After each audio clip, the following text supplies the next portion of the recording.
Oh, whoa, oh, okay. What makes something satisfying? Well, to be satisfied as a customer, you've got to feel the sense of fulfillment and you got to be content with your purchase. It should also meet or exceed your expectations easily. All I can say without a doubt is that the Suzuki GSX-8S exceeds all my expectations. Okay, I'll get better at this as I go. I mean, come on. This bike is everything I'd hoped a great motorcycle would be. So now you're asking me, wait, hey, what do you even like about the bike? What do you like so much? What makes it so good to you? So let's start with the obvious. This bike screams villainous edgelord.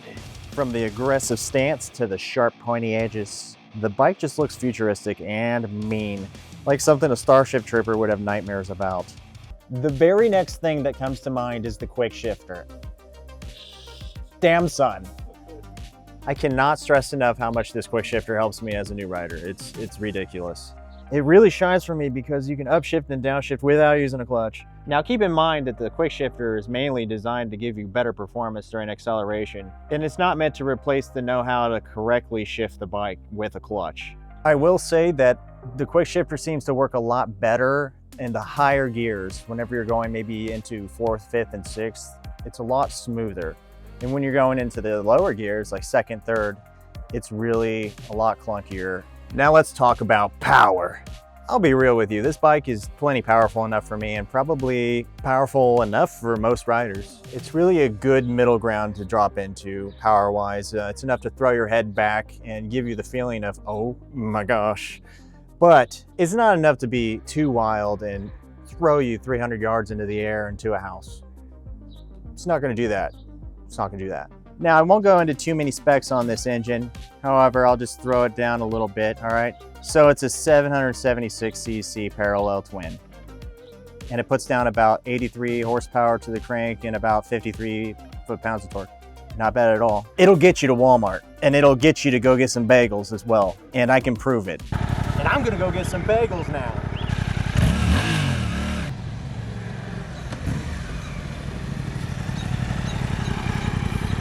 Did you get the bagels? Yeah. I got the bagels. I got the bagels.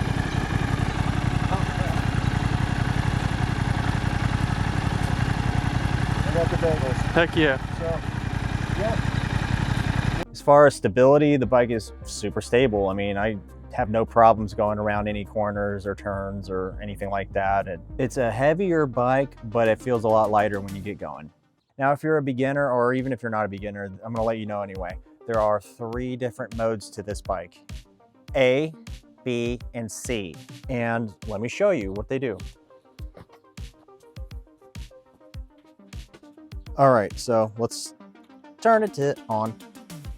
And here we go, baby. So, as you can see, there's A, then you hit mode. Whoops, that's traction control.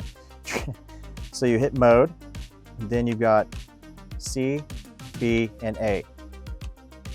So let's talk about C real quick. C is gonna be for beginners, you know, people who aren't used to the power delivery being instantaneously and quick.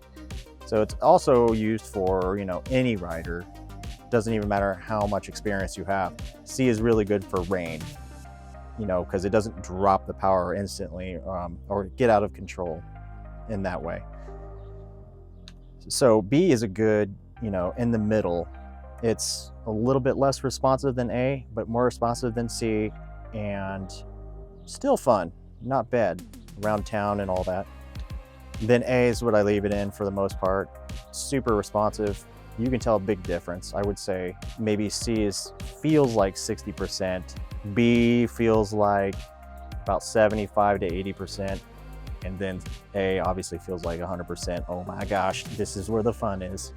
So as far as add-ons, I've got this little mount right here. It's a little quad lock. It's really good. It keeps your phone on there really well. I would show it, but my phone's in the garage. And then I installed this little USB port so that I can charge things in it. And I, you know, just run it right up through there and plug my phone in. And then obviously, one more thing I want to say, whenever you buy a naked bike like this with no fairing or anything, no windscreen, obviously you know what you're getting. You're gonna get a lot of wind to come with it. It's part of the deal, it's part of the way it's designed. I accepted it, I did it, I got my head knocked around, and you know, I always had like a broken neck every time I got done riding down the highway. So I finally listened to my dad, and he said you should probably get a windscreen for it. And I got this, I think it's Puig, a Puig windscreen. There's like no videos on this specific one. It was about $175, and it really works well. It's a little wobbly on the top because there's not a lot of support up there, but down here it's very supportive, and it blocks a lot of wind. Really just sends all the wind either over your head or over your shoulders, kind of keeps this area right here from getting hit by the wind. Really awesome. But if you have any more questions about the bike, let me know in the comments. I could go on all day, but it's a great bike. It's a great bike, beginners, experts, amateurs, whatever, it doesn't matter. It's a really good fun bike. And yeah, thanks for watching, and until next time, you know the deal. Way out.